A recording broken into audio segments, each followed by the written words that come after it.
আসসালামু আলাইকুম ভিউয়ার্স, সবাই কেমন আছেন? চলে আসলাম আমার রান্নাঘরে। আজকে রেসিপি করব আমি আম দিয়ে ঝাল টক মিষ্টি গুড়, খেজুরের গুড় দিয়ে আর চাটনি মতন আচার করব। এই যে নিয়ে নিলাম আমি আমটাকে এখন কেটে ধুয়ে নিব। আপনারা কে কোথা থেকে দেখছেন অবশ্যই আমাকে কমেন্ট করবেন, তাহলে আপনাদের ধন্যবাদ দিতে পারবো। এখন আমটাকে ছিলে ধুয়ে কুটে নিয়ে আসছি। গুড় দিয়ে, খেজুরের গুড় দিয়ে যে আমের ঝাল টক মিষ্টি আচারটা বানাবো, তার জন্য মশলা রেডি করতেছি। এই যে এক টেবিল চামচের 1 চামচ, এই যে এরকম চামচের 1 চামচ পাঁচফোড়ন নিয়ে নিলাম। আর নিয়ে নিব 1 চামচ ধনিয়া, নিয়ে নিব 1 চামচ জিরা, এই যে নিয়ে নিলাম 1 চামচ জিরা। মৌরি ওর মধ্যেই আছে, এই জন্য আমি এক্সট্রা করে আর মৌরি দিচ্ছি না। দিয়ে দিব কয়েকটা শুকনো ঝাল, এই যে দিয়ে দিলাম কয়েকটা শুকনো ঝাল। এখন এটাকে আমি হালকা আঁচে ভেজে নিব, তারপরে ব্লেন্ডার করে আধা ভাঙ্গা করে নেব মশলাটা আমি আধা ভাঙ্গা করে নিয়েছি।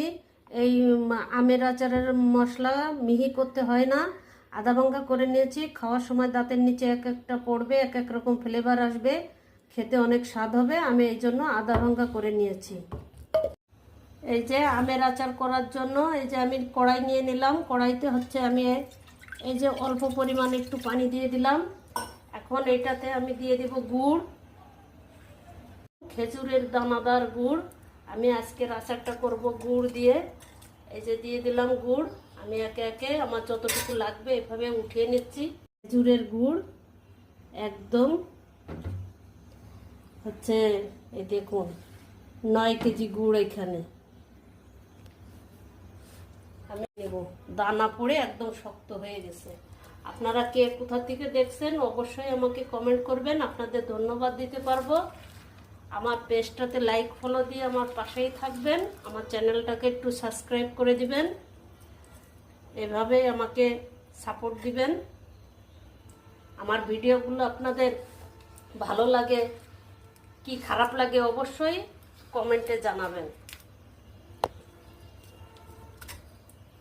এই যে গুড়ের ভিতরে আমি কয়েক টুকরো দারুচিনি, কয়েকটা এলাচ এবং 2টা তেজপাতা ছিঁড়ে এরকম ধুয়ে টুকরো করে নিয়েছি। এটা হচ্ছে আমি গুড়ের ভিতরে দিয়ে দিচ্ছি। আর এই যে গুড়ের ভিতরে আমি দিয়ে দিলাম।